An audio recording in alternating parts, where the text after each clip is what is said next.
In the small town of Zarephath, there lived a widow and her young son. When famine struck the land, the widow had scarcely enough oil and flour to prepare one last meal.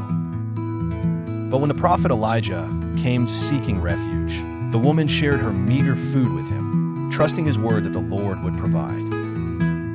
Through Elijah, God miraculously ensured her jar of flour and jug of oil did not run dry. Yet, despite these wonders, sorrow once more fell upon the widow's household.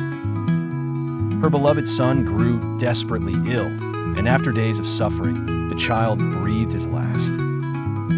Grief overwhelmed the mother, and she wept, blaming herself before Elijah.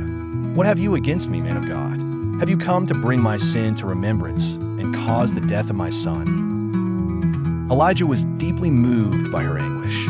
He took the lifeless boy from his mother's arms and carried him to the upper room where he was staying. Placing the child on his own bed, Elijah cried out to the Lord, "O Lord my God, have you brought calamity even upon the widow with whom I sojourn by causing her son to die?"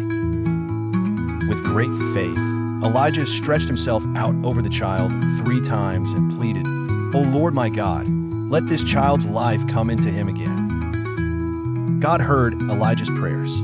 The breath of life returned to the child, and he opened his eyes. Elijah picked up the boy and called to the widow, "See, your son lives." A flood of joy and awe filled the mother's heart. She said to Elijah, "Now I know that you are a man of God, and that the word of the Lord in your mouth is truth." The lesson: when we turn to God, even in our deepest sorrow, He hears our cries, and His word is always reliable and true. The Lord hears when I call to Him.